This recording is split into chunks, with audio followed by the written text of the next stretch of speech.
Au cours de mon adolescence, dans les années 90, j'ai eu ma petite période cinéma underground. À l'époque, nous n'avions pas accès à toutes les productions étranges, même carrément malsaines, qui pullulent aujourd'hui sur Internet. Et nous devions nous en remettre au bon vieux réseau de vente et d'échange de VHS.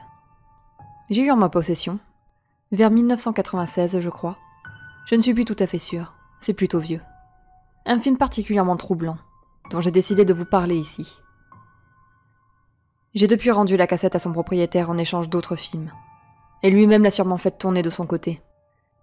C'était comme ça que marchait le réseau.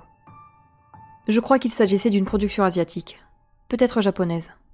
Je n'étais pas aussi familiarisée avec l'accent à l'époque, ce qui expliquerait pourquoi je ne l'ai pas reconnu. Ou peut-être coréenne. Le film était sous-titré en anglais, avec une syntaxe ignoble et des fautes d'orthographe partout. Ce qui n'aidait pas beaucoup à la compréhension globale. Je préviens d'avance que je n'ai aucune hypothèse quant aux fins d'un tel film, ou au public auquel il était destiné. Je ne sais pas non plus s'il est le fruit de trucages très habiles ou non. Mes connaissances en matière d'effets spéciaux sont lacunaires. Mais la nature même de la mise en scène, et de ce qui est montré, me paraît rendre difficile leur réalisation. Inutile de préciser que si qui que ce soit a des informations sur cette cassette, je serais plus qu'intéressée d'en discuter avec lui. Bref. Je vous laisse sur les quelques souvenirs que ce visionnage m'a laissés. Le film s'ouvre sur un plan fixe montrant une petite pièce entièrement jaune du sol au plafond, aux murs brillants comme recouverts de cire, ou composés de plastique. Il n'y a ni porte ni fenêtre visible.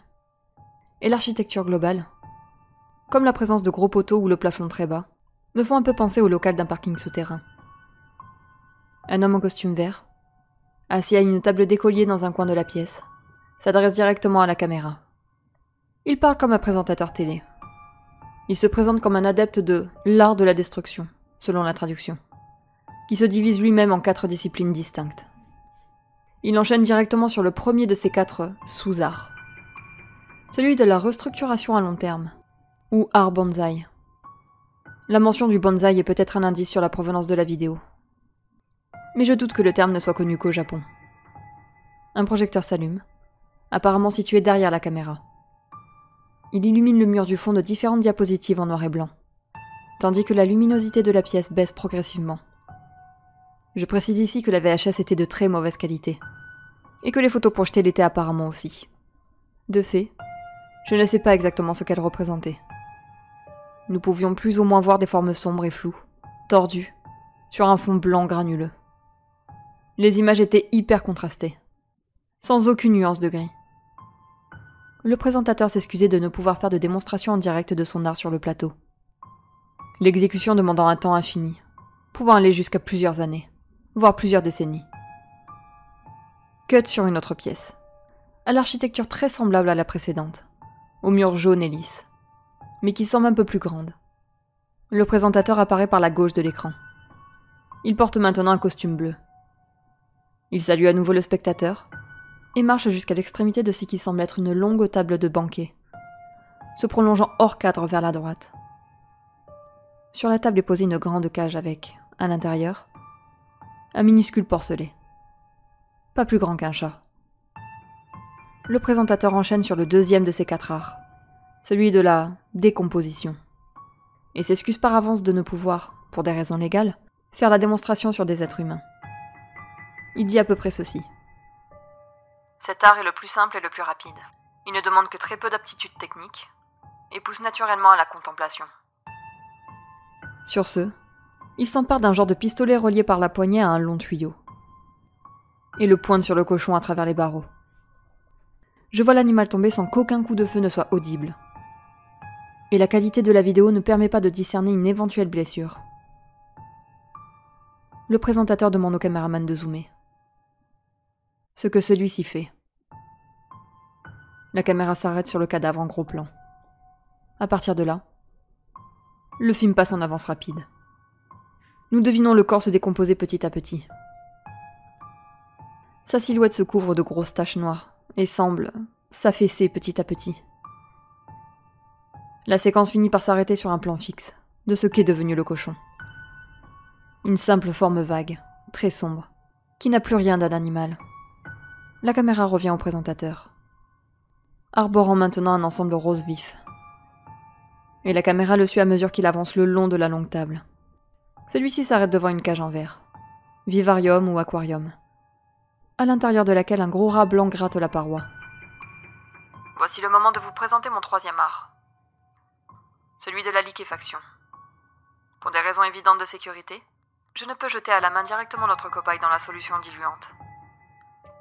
Utilisons cet ingénieux système mis au point par l'équipe de l'émission. Le présentateur entrouvre la trappe transparente au-dessus de la boîte, et y passe un tube en plastique relié à un gros bidon muni d'un robinet. Il tourne le robinet, et ce qui ressemble à de l'eau commence à remplir le vivarium. Le rat panique. Il court dans tous les sens et sautille sur place, pour échapper au liquide. Ce dernier commence à bouillonner. Une écume se forme, comme une mousse de bière, et recouvre la surface. Je distingue plus ou moins un vacillement sur l'image, comme au-dessus des routes en été. Aujourd'hui, je me dis que c'était peut-être tout simplement de la fumée qui passait devant l'objectif. L'eau devient brune, puis noire. Le rat finit par s'arrêter de bouger. Il respire encore quand le liquide commence à le recouvrir complètement. Cut. Nous revenons dans la première salle. La table d'écolier au fond de la pièce a laissé place à une sorte de table de chirurgien inclinée presque à la verticale. Un animal, impossible à distinguer de si loin, est accroché. Les 4 pattes écartées, maintenues par des chaînes ou des lanières. Le présentateur est désormais en blanc. Il annonce à la caméra, sur le ton le plus sérieux du monde. Il est temps d'aborder le 4e, et le plus subtil des 4 arts. Celui de la désolidarisation. Il marche jusqu'à la table de chirurgie, et prend l'un des instruments posés à côté de l'animal. Peut-être un scalpel, ou quelque chose du même genre, étant donné la taille et le bruit métallique de l'objet. Il commence à travailler son cobaye. Et nous entendons alors des miaulements perçants, horribles. Comme ceux qu'émet un chat quand vous lui écrasez la queue par mégarde.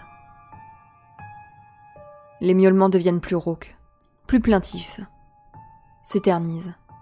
Et je devine, malgré la qualité médiocre de l'image, le sang sombre coulait sur la fourrure de l'animal. Le film s'arrête ici. La suite de la cassette est occupée par les extraits d'un film asiatique non sous-titré, et tout à fait banal. Comme si on avait enregistré la vidéo par-dessus. Puis suit un écran bleu, accompagné d'un bruit de fond sourd et diffus. C'est, je crois, la description la plus précise que je pouvais faire de ce film. Encore une fois, si quelqu'un a la moindre information, qu'il m'en fasse part. Quelqu'un a bien dû trouver la vidéo. Et la poster dans je ne sais quel coin mal fréquenté du web depuis le temps. En tout cas, je l'espère. Je ne cherche pas forcément à la revoir, mais simplement à savoir d'où elle vient. Et surtout à savoir si oui ou non, ce que j'y ai vu était vrai.